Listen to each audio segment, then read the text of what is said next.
In 1964, abstract expressionist painter Mark Rothko startled critics by nearly abandoning color.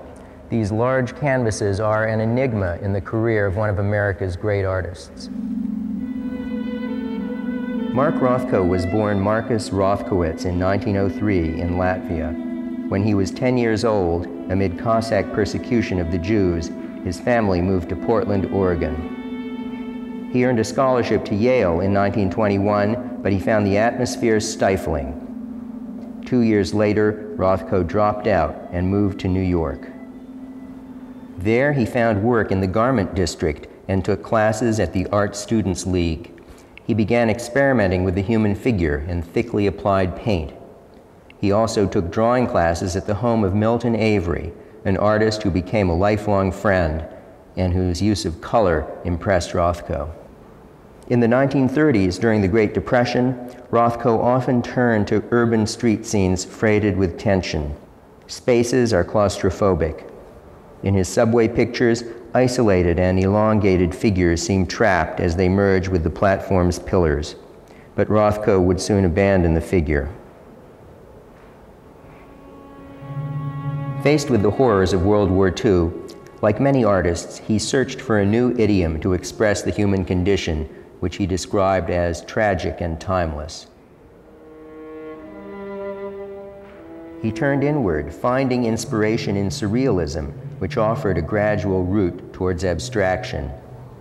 Hierarchical birds, fossil-like figures floating in a sea of abstract shapes, hinted at the currents of the unconscious. He used watercolor for its luminosity and its liquid freedom, its openness to suggestion. As the 40s ended, Rothko moved further towards abstraction. In a group of paintings known as the multiforms, references to the natural world disappear, replaced by symmetrical patches of color with soft edges. By 1950, he'd reduced the floating rectangles to 2, 3, or 4, aligned vertically against colored grounds.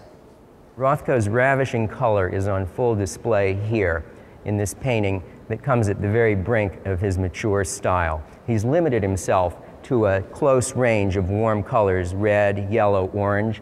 He's also limited his vocabulary to rectangles and horizontal and vertical lines. The forms are flat, frontal, and simple. There's nothing especially new about all that. What's new about Rothko is the softness of his approach to this geometry. Every edge is hazy, colors are scumbled and glazed, one over the other. We have a sense of color looming in and out, and the result is a feeling of veiling and unveiling that will be the hallmark of his classic style. The art world sensed that Rothko was onto something. In 1951, Life magazine published a photo of America's leading artists. It included Jackson Pollock, famous for dripping paint across canvases on the floor. Willem de Kooning was also there, a painter known for freewheeling brushwork and provocative color. Rothko, looking sidelong at the camera, was thought by many to be a painter whose very subject was color. Rothko always considered painting to be a philosophical as well as a physical endeavor. He was an avid reader of Friedrich Nietzsche, who envisioned tragedy and art as a fusion of rational order and irrational impulse. That idea may be reflected in the contrast between the measured proportions of Rothko's compositions and their mesmerizing, often surprising color.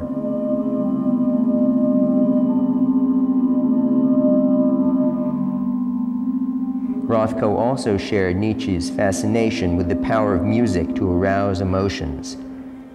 He said that he wanted to raise painting to that same level of poignancy.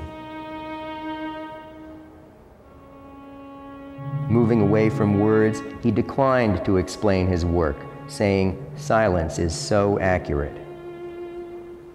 Slowly, he was moving away from color. Murals he created in 1958 for the Seagram Building in New York reveal a more somber palette.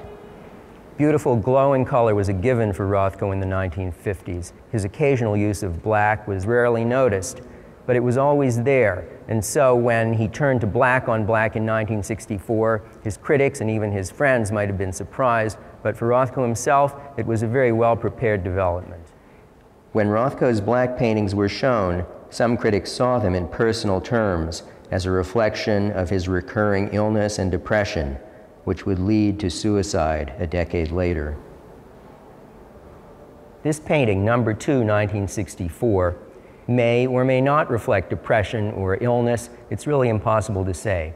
What we can say for sure is that it's not just a black painting. That's too simple. Yes, it's predominantly black, but we have two fields of black, and they're handled very differently. In the center, the paint is applied smoothly, and the surface becomes reflective, almost like a dull mirror. Around the outside, the black is almost stained into the canvas. We feel the velvety texture of the fabric, and here we see Rothko using black as a medium to express light and all of its changes. It was all part of his continuing search for what he called inner light.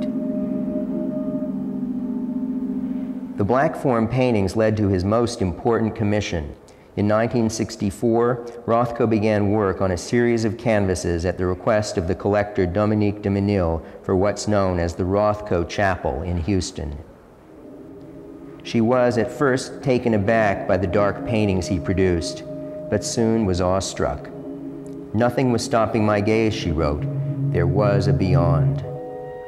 The large scale and tight hanging of the panels increases their solemnity, creating an encompassing, meditative atmosphere. Rothko said that painting the canvases was like a religious experience. In some ways, the black paintings were very much of their time. Younger painters like Frank Stella, Ad Reinhardt, and Robert Rauschenberg had all used black on black in the years just before Rothko did. But for them, the black was a means to get away from subject matter, from meaning. For Rothko, black was a means to deepen it. The black paintings make us question our preconceptions about the relationship between darkness and depression.